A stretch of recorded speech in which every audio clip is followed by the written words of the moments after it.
La seule solution, c'est justement plus de démocratie. Et plus de démocratie suppose un double mouvement. Le premier mouvement, celui que vous initiez, c'est-à-dire l'irruption des citoyens dans la vie politique au jour le jour. C'est-à-dire le fait de ne plus laisser les politiques entre soi, le fait d'exiger que les procédures soient plus transparentes, le fait d'exiger qu'il y ait davantage d'évaluation, de contrôle par les citoyens de leurs élus, sans être dans la suspicion, mais simplement dans un dialogue démocratique qui permet justement aux décisions qui sont prises d'être plus légitimes. Il y a ça qui est indispensable. Et le deuxième mouvement qui est indispensable, c'est qu'il faut, et c'est le paradoxe, recliver le débat politique entre la gauche et la droite. Si nous ne reclivons pas le débat politique, je m'explique. Si nous ne montrons pas que tout le monde n'a pas les mêmes intérêts, que selon les choix et les décisions, il y aura des gagnants et des perdants, qu'on n'est pas obligé d'être toujours perdant, et que ce soit toujours les mêmes qui soient gagnants, mais que le projet politique que je porte ne fait pas les mêmes gagnants que le projet politique porté par M. Macron, par M. Fillon ou par Mme Le Pen. C'est une évidence. Ce ne sont pas les mêmes gagnants. Mais moi, mon objectif n'est pas que les gens gagnent au détriment des autres, encore qu'au détriment de la finance, des super profits bancaires, oui.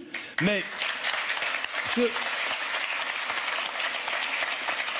que je veux abattre, ce ne sont pas des hommes, ce sont des systèmes. Ce sont des systèmes dont je pense qu'ils sont injustes, produisent des inégalités et des inégalités structurelles. Moi, ce qui m'intéresse, c'est pas de taxer les banquiers, c'est taxer les super profits bancaires. Parce que bon,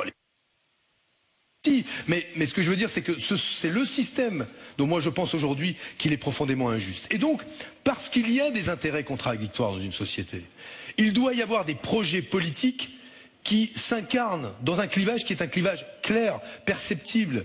Et je me suis à la fois intéressé aux travaux d'Elisa Lewis et de Romain Slitin. Je me suis intéressé aux travaux de Sandra Logier, qui a beaucoup regardé ce qui se passait dans aujourd'hui la France, dans Nuit debout, dans toutes ces expériences démocratiques nouvelles qui n'avait pas de correspondance finalement dans notre vie politique jusqu'ici. On ne savait pas très bien à quoi tout cela ressemblait.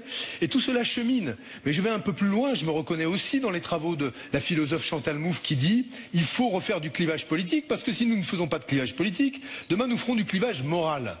Nous dirons ce qui est vrai et ce qui est faux.